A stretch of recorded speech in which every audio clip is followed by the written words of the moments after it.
Waalaikumsalam warahmatullahi Waalaikumsalam warahmatullahi wabarakatuh. wabarakatuh. Selamat malam Bapak Ibu. Selamat Malam, malam Bu Bu. Ida. Ya, bagaimana kabarnya Bapak Ibu? Alhamdulillah. Alhamdulillah baik, Bu. Alhamdulillah baik, Bu. Alhamdulillah ya. Alhamdulillah baik. Iya, semoga Bapak Ibu dalam keadaan sehat semuanya dan siap untuk belajar bersama melalui room Zoom pada malam hari ini. Ini pertemuan ke-14 ya Bapak Ibu. Kami yang baru 4. Oh ya, yang baru-baru 4 ya. Ini karena materi penguatan. Iya. Baik, alhamdulillah hari ini kita bertemu kembali Bapak Ibu. Kita akan belajar bersama materi IPA. Saya mohon izin untuk share screen.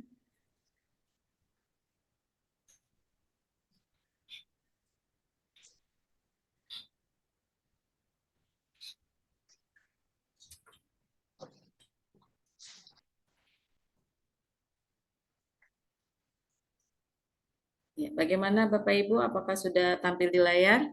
Sudah, Bu. Sudah. Ya, baik. Oke. Sebelum kita mulai belajar, Bapak Ibu, mari kita membaca basmalah bersama. Bismillahirrahmanirrahim. Bismillahirrahmanirrahim. Baik.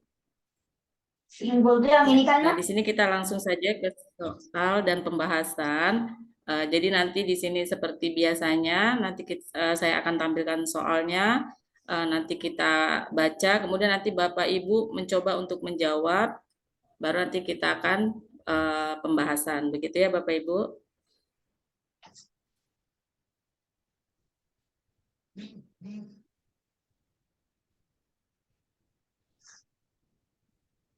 Oke.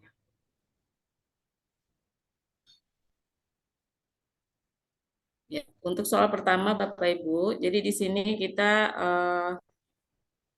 akan ditampilkan soal mengenai kalender Masehi ya. Nah, jadi di sini hari raya Idul Fitri tahun 1440 Hijriah jatuh pada tanggal 15 sampai 16 Juni. Sedangkan Idul Fitri tahun 1441 Hijriah jatuh pada tanggal 5 sampai 6 Juni. Nah, perbedaan tanggal ini dikarenakan kalender Masehi. Nah, di sini ada opsinya. Silakan Bapak Ibu baca. Nah, nanti tentukan yang mana jawaban yang tepat.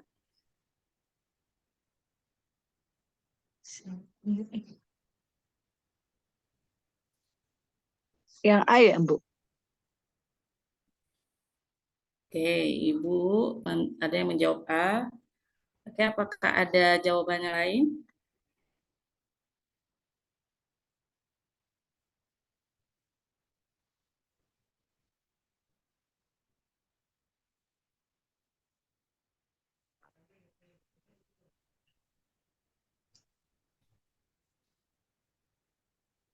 Oke, bagaimana D. Bapak Ibu? Ini D enggak berdasar. Masehi berdasar, Bu. D, Bu. Ya, Bu, D. D, oke baik kita lihat Bu ya. Ya, jadi dikarenakan kalender Masehi ya D dibuat berdasarkan periode bulan revolusi bumi, sedangkan kalender Hijriah berdasarkan revolusi bulan. Nah, di sini ada pembahasannya. Nah, jadi di sini Bapak Ibu untuk Idul Fitri itu menggunakan kalender Hijriah. Nah, untuk kalender Hijriah itu menggunakan revolusi bulan terhadap bumi sebagai dasar perhitungannya. Nah, kemudian revolusi bulan terhadap bumi itu adalah 354 hari atau disebut 1 tahun Hijriah. Ya, begitu ya Bapak Ibu. Nah, di sini untuk penjabarannya, jadi untuk kalender Masehi dan kalender Hijriah itu nama lainnya, kalau untuk Masehi adalah Samsiah, kalau untuk Hijriah itu Komariah. Kemudian tadi ada dasar perhitungan, kalau kalender Masehi itu berdasarkan revolusi bumi, kalau Hijriah itu revolusi bulan. Nah, di sini lamanya dalam 1 tahun, kalau Masehi itu 365 1/4 hari gitu ya. Kemudian kalau Hijriah itu 354 hari. Nah, lamanya saat Kabisat 366 hari, kalau Hijriah itu 355 hari. Nah, nama bulannya kalau Masehi itu Januari sampai Desember, kalau Hijriah itu Muharram sampai Zulhijjah. Begitu ya Bapak Ibu untuk Masehi dan Hijriah. Oke, baik, kita lanjut ke nomor 2. Ya, oke. Silakan Bapak Ibu dibaca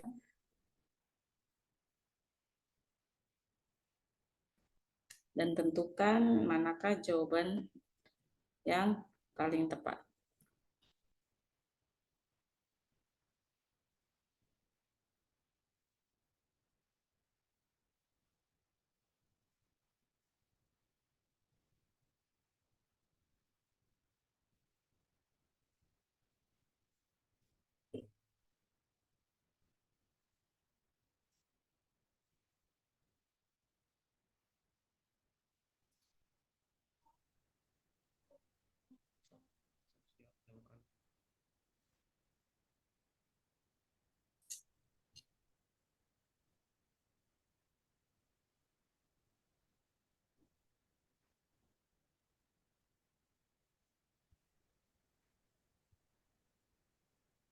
Oke, bagaimana Bapak Ibu? Iya. Yang B, Bu. B. Oke, ya. Iya. Nah, di sini ya alasan yang tepat dari ahli gizi tersebut ya, apa alasannya? Nah, tadi ada Ibu jawab B. Nah, tapi di sini jawaban yang benar adalah E ya Bapak Ibu. Jadi alasan yang tepat adalah makanan B itu mengandung jenis asam amino esensial yang dibutuhkan oleh tubuh manusia. Nah, namun tubuh tidak dapat memproduksi sendiri. Nah, jadi di sini ya, asam amino esensial itu adalah asam amino yang tidak dapat dibuat oleh tubuh. Jadi artinya asam amino esensial itu harus didapat dari makanan yang mengandung protein. Nah, itu dari hewan atau tumbuhan ya. Nah, karena sel tubuh manusia tidak dapat memproduksi sendiri. Nah, di sini ada 9 asam amino esensial yang bisa ditemukan dalam makanan, yaitu ada lisin, valin, leusin, treonin, histidin, ya, triptofan, metionin, isoleusin, fenilalanin. Nah, di situ ada 9 asam amino ya yang tidak dapat diproduksi sendiri oleh tubuh manusia. Nah, jadi itu alasannya Bapak Ibu kenapa sih ahli gizi itu menganjurkan memilih makanan yang B ya. Ya, karena tadi makanan B itu mengandung jenis asam amino esensial yang dibutuhkan oleh tubuh, tapi tubuh tidak dapat memproduksi sendiri. Gitu.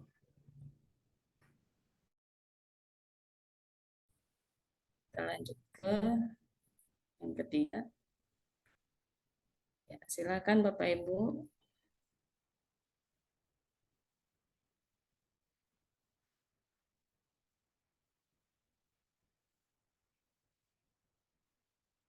Ini berkaitan dengan pelajaran secara online ya Bapak Ibu. C, Bu. Ya Bu. Iya, Bu.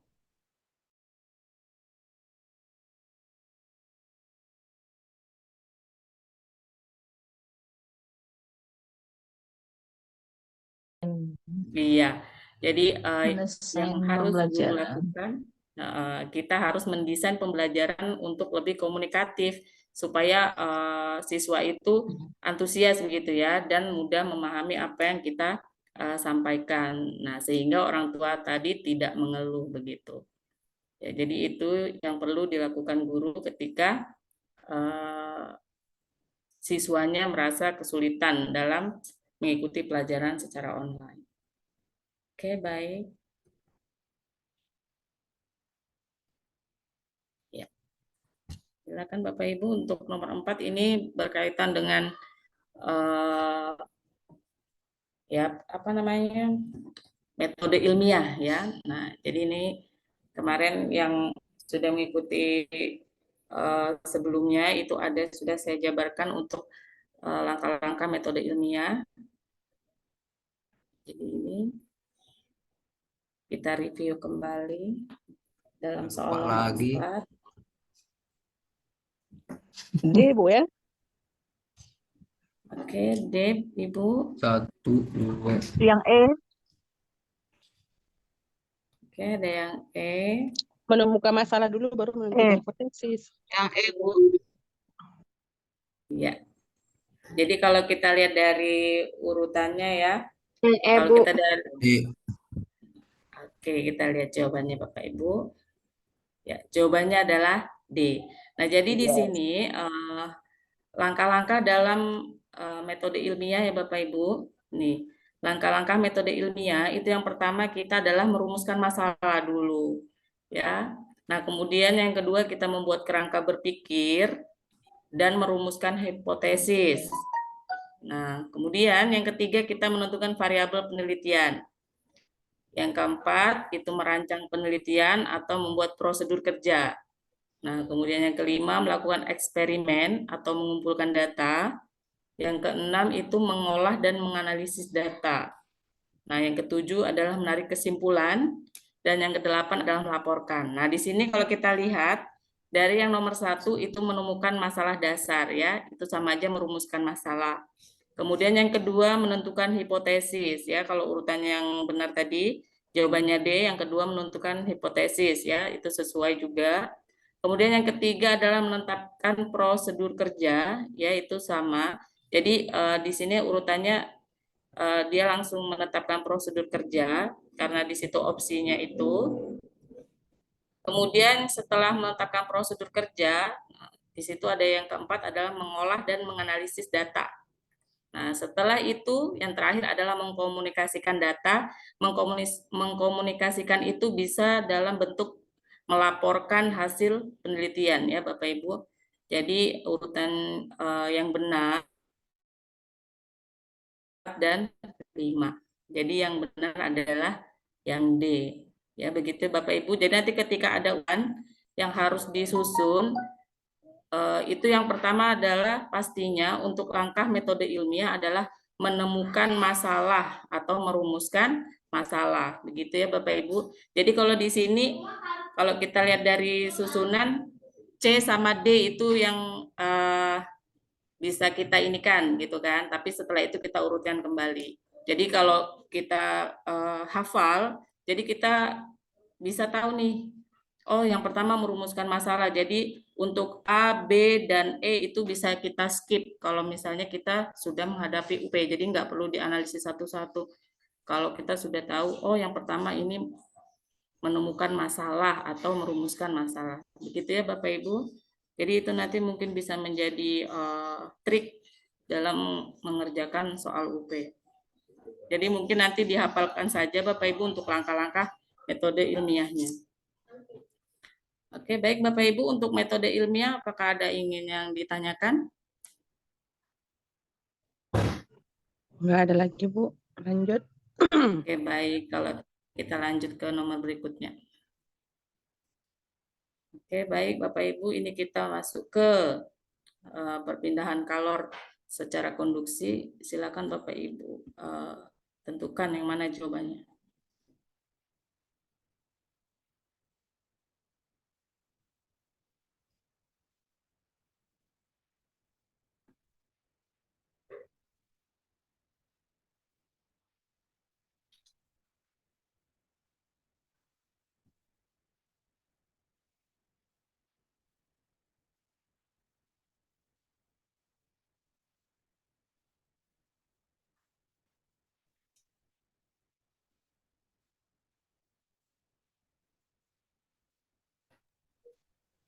D ya, Bu.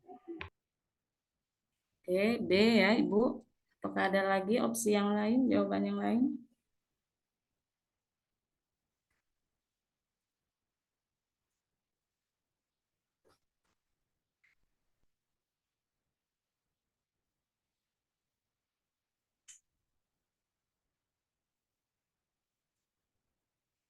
Jadi ini tentang faktor yang mempengaruhi perpindahan kalor secara konduksi ya Bapak Ibu. Konduksi berarti dengan perantara ya Bapak Ibu.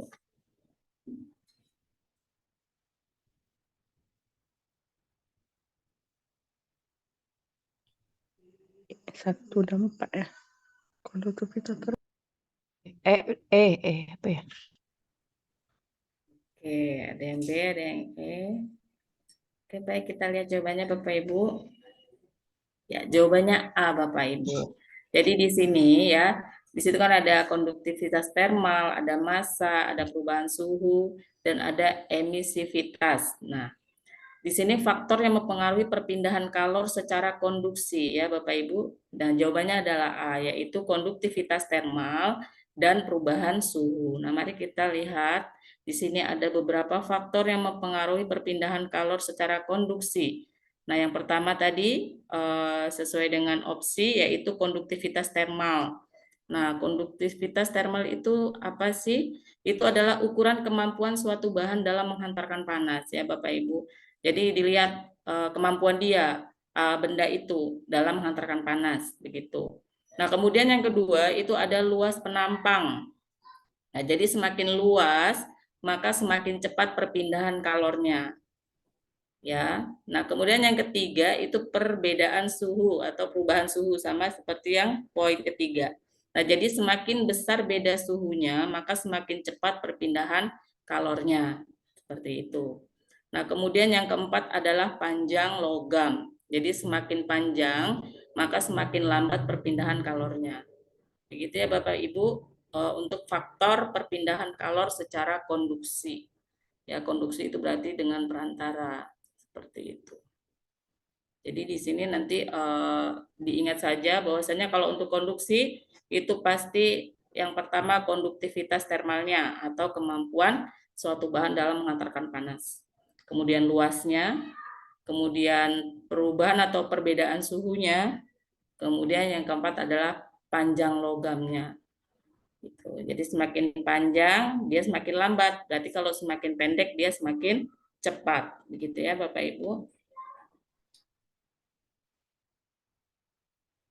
Oke, Bapak Ibu untuk faktor perpindahan kalor secara konduksi, apakah ada yang ingin ditanyakan?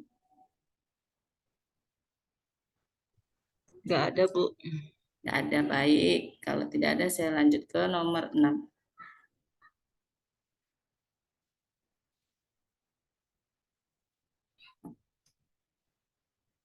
Oke. Silakan Bapak Ibu untuk dan nampak jawaban. udah nampak ya Bu.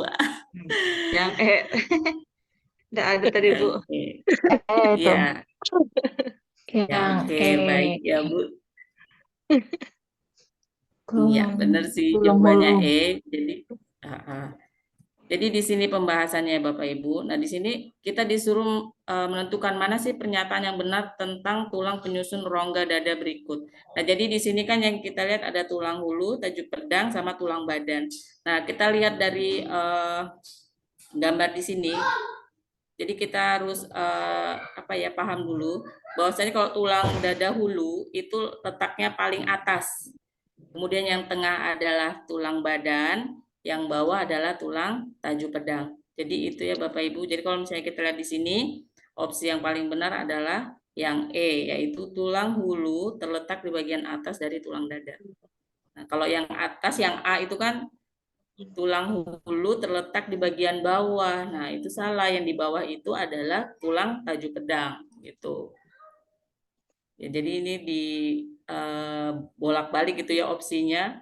Jadi kita harus mantapkan dulu pengetahuan tentang tulang hulu, tulang badan, sama taju pedang. Jadi urutannya itu ya Bapak Ibu, hulu, badan, taju pedang. Jadi hulu berarti ya di atas, badan itu di tengah, taju pedang itu di bawah. Ya, jadi itu nanti bisa dicatat gitu ya kalau misalnya supaya mempermudah gitu Bapak Ibu. Hulu, badan, taju pedang. Gitu. Jadi nanti ketika Ibu ada opsi begini, nggak terbalik-balik nih. Ini kan ngelihatnya aja udah, wah yang mana nih gitu ya Bu ya. Jadi diingat saja bahwasanya rumusannya hulu, badan, tajuk pedang. Gitu. Jadi nanti ketika ada soal yang seperti ini, Bapak Ibu dengan mudah dan cepat bisa menjawab. Oke. Nah, di sini penjabarannya Bapak Ibu.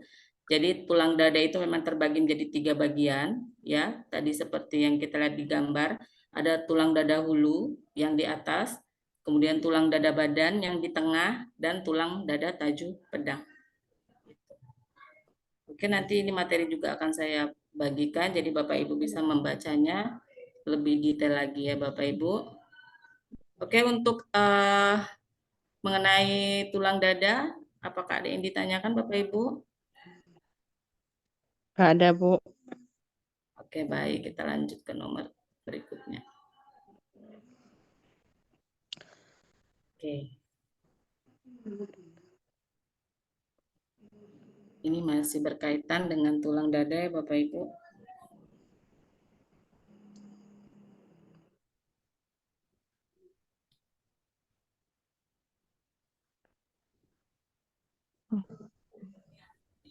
Palsu ya. Oke, ada yang jawab palsu? Ada jawabannya Bapak Ibu.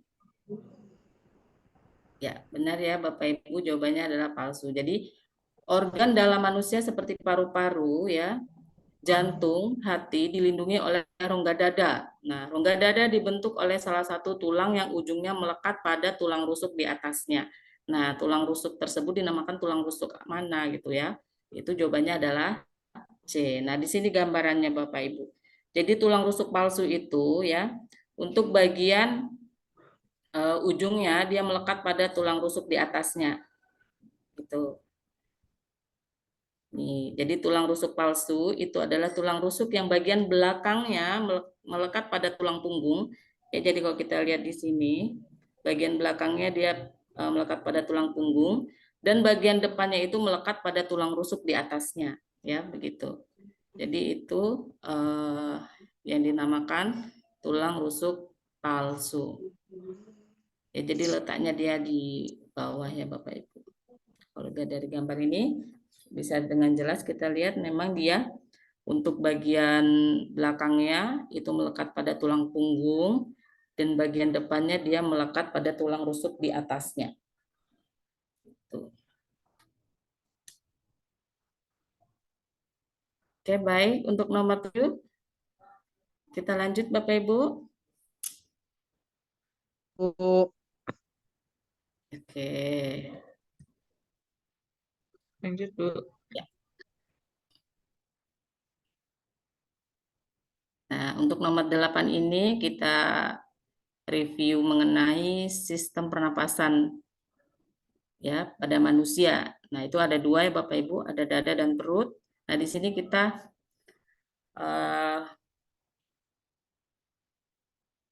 Ibu diminta untuk memilih nih yang mana yang termasuk pernapasan perut.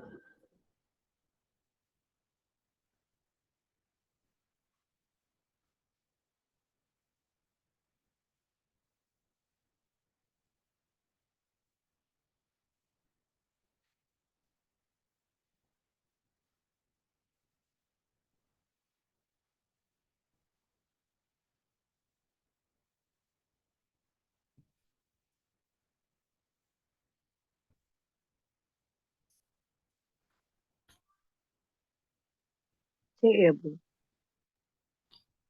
Yang Ya, D. Bu? Yang D. Oke. Ya, benar ya Bapak Ibu, jawabannya adalah D. Jadi di sini ya,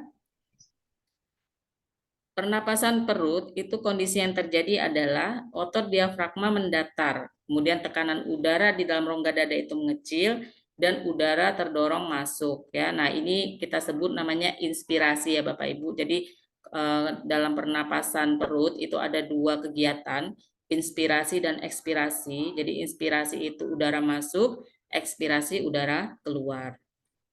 Nah, di sini ya.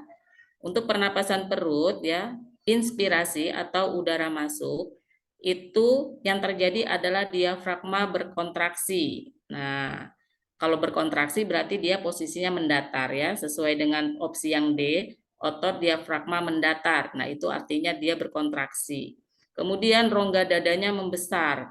Nah, kemudian tekanan udaranya menjadi kecil. Nah, di situ sudah juga disebutkan tekanan udara di rongga dada mengecil ya. Nah, kemudian udara dari luar masuk. Nah, jadi di sini namanya disebut inspirasi ya Bapak Ibu. Nah, kemudian kalau untuk ekspirasinya, nah yang terjadi adalah diafragma itu berelaksasi. Nah, kalau relaksasi dia melengkung ya. Kalau tadi kontraksi dia mendatar, kalau relaksasi dia melengkung. Nah, kebalikannya juga rongga dadanya mengecil. Kalau tadi inspirasi rongga dadanya membesar, kalau ekspirasi rongga dadanya mengecil. Kemudian tekanan udaranya, kalau ekspirasi dia membesar ya, menjadi besar. Kalau inspirasi tadi tekanan udaranya mengecil gitu ya. Nah, karena tekanan udaranya menjadi besar, maka udara di dalam keluar. Ya, disebut dengan ekspirasi tadi Bapak Ibu. Oke. Tadi itu mengenai pernapasan perut dan kondisi yang terjadi jika terjadi pernapasan perut. Apakah dia inspirasi atau ekspirasi. Oke, baik Bapak Ibu, kita lanjut ke nomor 9.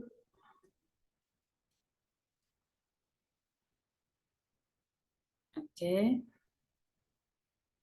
Oke.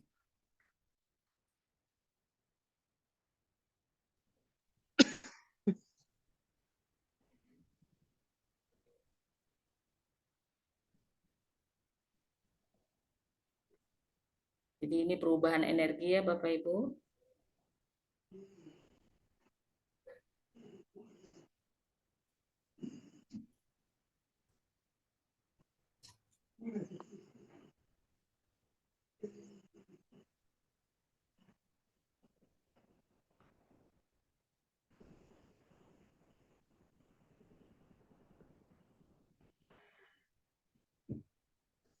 A. A, oke. Oke. A ya, baik kita jawabannya. Ya, benar ya Bapak Ibu, jawabannya adalah A. Nah, jadi di sini ya kita lihat perubahan energi yang terjadi ya. Ini adalah PLTU ya Bapak Ibu. Jadi pembangkit listrik tenaga uap. Jadi perubahan energi yang terjadi ya, yang pertama itu kimia menjadi panas. Nah, kimia ini berasal dari bahan bakar ya. Bahan bakarnya entah itu batu bara atau minyak. Nah, kemudian panas menjadi mekanik ya di dalam turbin uap, kemudian mekanik menjadi listrik. Nah, di sini kita lihat urutan pertamanya yaitu energi kimia dalam bahan bakar ya diubah menjadi energi panas. Nah, bahan bakarnya tadi yang saya bilang entah dia dari batu bara ataupun dari minyak gitu ya. Nah, kemudian diubah menjadi energi panas dalam bentuk uap yang bertekanan dan temperaturnya tinggi. Nah, kemudian energi panas tadi ya yang berupa uap itu diubah menjadi energi mekanik nih dalam bentuk putaran yang berada di turbin uap ini ya yang di hijau ini. Nah, kemudian proses yang ketiga itu energi mekanik tadi diubah menjadi energi listrik di generator tadi. Ya, jadi Bapak Ibu itu urutan perubahan energi yang terjadi pada PLTU. Gitu.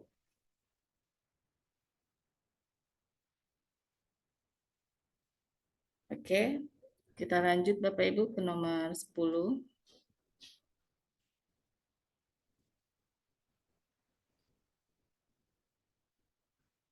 Oke.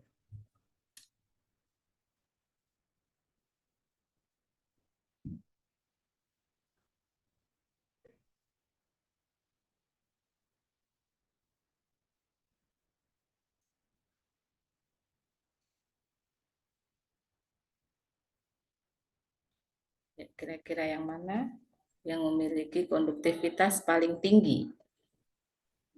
C ya, Bu. Ya, Bu. Baja. Ya, C. Oke, mari kita lihat jawabannya Bapak Ibu. Jawabannya adalah D, Bapak Ibu, yaitu tembaga. Jadi konduktivitas tadi yang sudah saya sebutkan itu adalah kemampuan benda dalam mengantarkan panas atau listrik. Nah, berikut ada tabelnya ya. Jadi di sini ada tabel konduktivitas. Nah, kalau kita lihat dari tabel ini yang paling tinggi memang tembaga ya Bapak Ibu. Karena dia konduktivitasnya 390. Nah, sedangkan aluminium itu 237. Kemudian emas itu 314, kemudian ada baja itu hanya 14, kemudian kuningan itu 151. Jadi kalau kita lihat setelah tembaga itu yang tinggi adalah emas. Nah, setelah emas baru aluminium, kemudian kuningan baru baja yang terakhir ya Bapak Ibu. Jadi di sini yang paling tinggi memang tembaga, yaitu 390.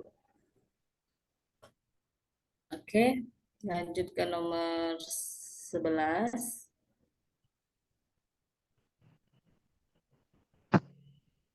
Ini dengan kegiatan meningkatkan motivasi.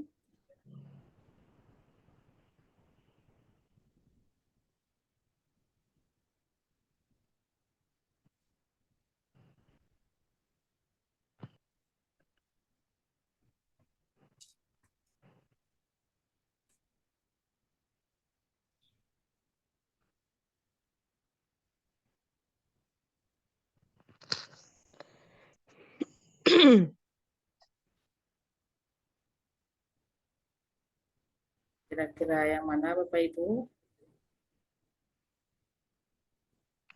Sepertinya E itu. Meningkatkan motivasi belajar siswa melalui dengan ya. Belum base learning. Iya, Udah ke TK.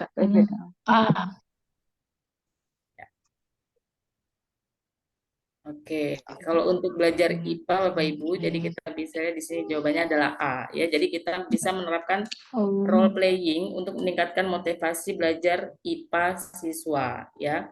Jadi kalau kita lihat di sini permasalahan dari Bu Budi itu adalah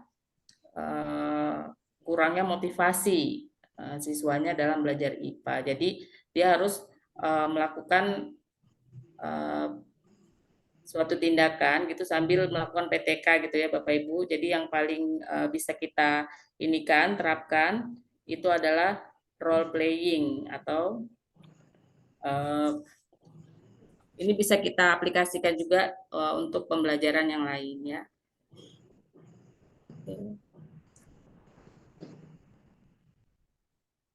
Kemudian di sini Bapak Ibu ini bisa kita lihat sebagai clue ya. Kan kalau di soal itu ditentukan untuk belajar IPA gitu ya. Nah, kalau tadi ada Ibu yang menjawab E. Nah, sama dia narasinya meningkatkan motivasi belajar siswa dengan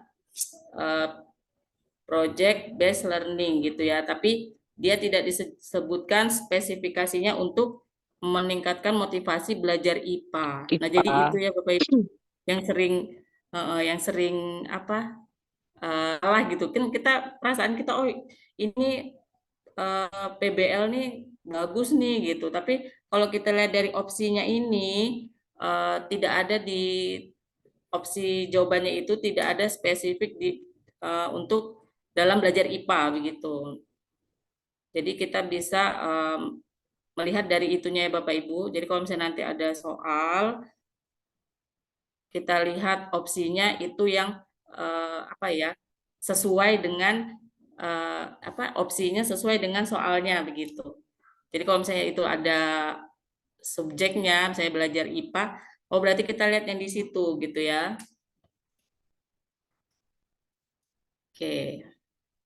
Kemudian di sini kalau kita lihat yang sesuai hanya A dan B. Tapi yang B di situ adalah peningkatan hasil belajar IPA. Sedangkan yang ditanya adalah motivasi belajar. Begitu ya Bapak Ibu. Jadi kita bisa melihat, oh ternyata kalau misalnya kita lihat dari kesesuaian soal dengan opsinya, jadi yang paling benar adalah yang A. Jadi sesuai misalnya, oh ini untuk meningkatkan motivasi, motivasi apa? Oh belajar IPA, begitu.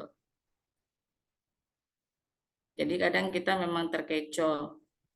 Yang menurut kita benar ternyata salah gitu ya. Karena ya tadi kesesuaian soal dengan opsi yang disajikan begitu. Oke, baik Bapak Ibu, lanjut ke nomor 12. Ya mungkin itu nanti tips kita tadi tips ya Bapak Ibu. Jadi kalau kita lihat oh ini yang benar nih nih gitu. Tapi kita lihat lagi di situ ada belajar IPA-nya. Oke, lanjut nomor 12.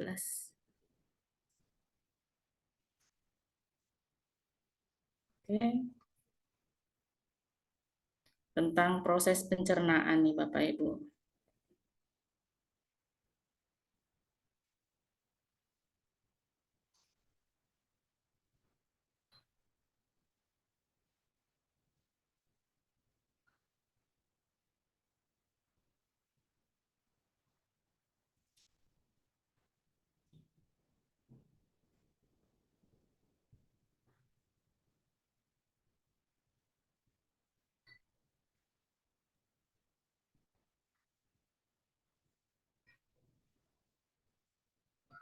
Mana kira-kira Bapak Ibu jawabannya?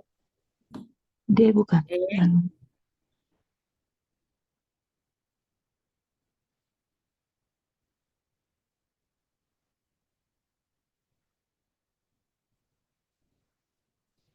A ya, Bu. E. A, E kayaknya. A, E. Oke, apa ada lagi? Oke, baik. Jawaban yang benar adalah yang D, Bapak Ibu ya. Jadi di sini soalnya setiap makanan yang dikonsumsi pasti mengalami proses pencernaan di dalam tubuh. Nah, pernyataan tentang proses pencernaan yang benar. Nah, jawabannya adalah D. Di dalam mulut terjadi proses pencernaan mekanik dan kimiawi ya. Jadi di sini pembahasannya. Organ yang mengeluarkan enzim untuk pencernaan adalah mulut, lambung, dan usus halus ya.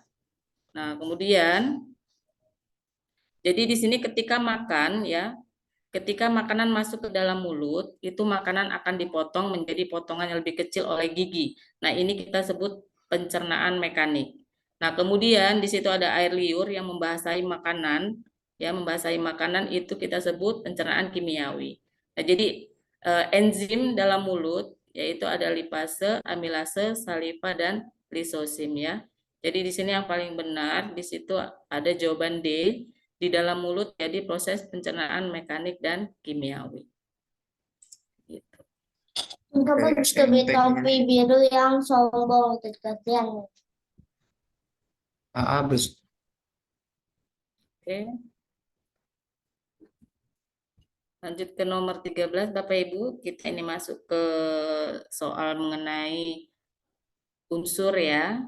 Jadi yang mana yang termasuk unsur?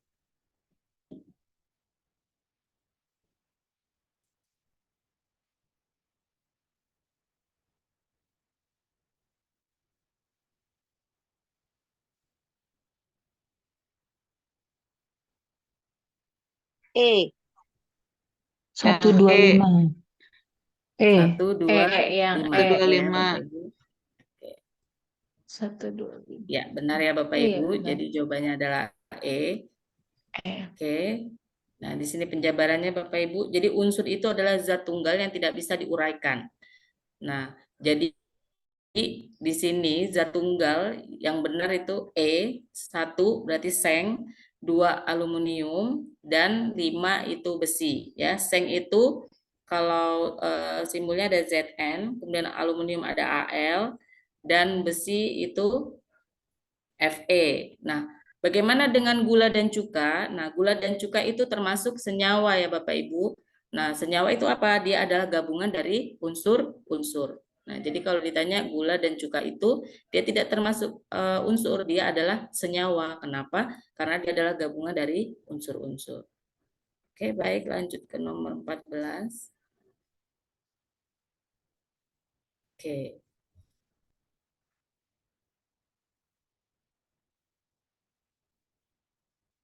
Oke, di sini kita disuruh menentukan ruang lingkup materi IPA yang sesuai dengan KD, menganalisis hubungan antara bentuk dan fungsi bagian tubuh pada hewan dan tumbuhan ya Bapak Ibu. Jadi kira-kira opsi yang benar yang mana Bapak Ibu?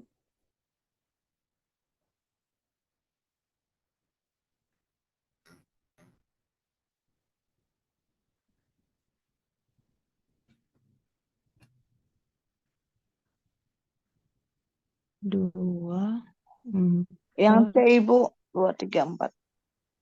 2, 3, 4. Oke, mari kita lihat Bapak Ibu. Jawabannya B, Bapak Ibu. Ya, kenapa jawabannya B? Jadi kalau kita lihat di sini KD-nya adalah menganalisis hubungan antara bentuk dan fungsi bagian tubuh pada hewan dan tumbuhan. Nah, jadi kalau di sini kita lihat poin 1, adaptasi makhluk hidup dengan lingkungannya. Jadi bentuk dan fungsi bagian tubuh itu terkait dengan adaptasi ya, Bapak Ibu. Jadi adaptasi makhluk hidup tersebut dengan lingkungannya. Nah, kemudian yang kedua, kita bisa ke bagian-bagian tubuh tumbuhan dan fungsinya. Nah, kemudian yang keempat yaitu bagian-bagian tubuh hewan dan fungsinya. Nah, kalau untuk simbiosis itu tidak masuk Bapak Ibu karena ini yang dipelajari adalah bentuk dan fungsi bagian tubuhnya ya. Jadi ini memang yang terkait ya, ruang lingkupnya itu kita keadaptasi, kemudian bagian-bagian tubuhnya ya, bagian tubuh tumbuhan dan bagian tubuh hewan serta fungsinya. Gitu ya Bapak Ibu. Jadi jawaban yang tepat adalah yang B. Oke. Nomor nah ini. Jadi di sini sudah saya beri merah ya untuk clue-nya itu bentuk dan fungsi bagian tubuh pada hewan dan tumbuhan. Baik, lanjut ke nomor terakhir Bapak Ibu, nomor 15. Oke.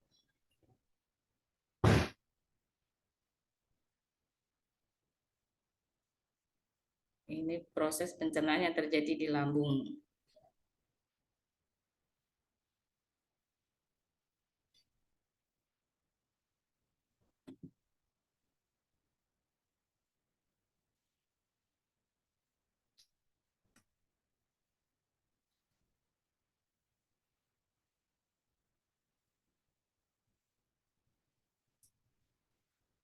Dan E. Ibu 135. 135. Oke, baik kita lihat Bapak Ibu. Jawabannya A Bapak Ibu ya. Jadi 2, 3 dan 4. Jadi kita lihat di sini. Nah, jadi untuk amilum berubah menjadi fruktosa oleh enzim betialin ya. Itu di mulut. Kemudian yang kedua itu kasinogen akan berubah menjadi kasein oleh enzim renin, itu di lambung ya. Kemudian yang ketiga plus menjadi peptida oleh enzim pepsin, itu juga di lambung. Kemudian kasein akan digumpalkan oleh ion Ca+, itu di lambung. Kemudian lemak akan dihidrolisis menjadi asam lemak dan gliserol ya oleh enzim lipase, itu di usus halus. Jadi jawaban yang tepat adalah yang A.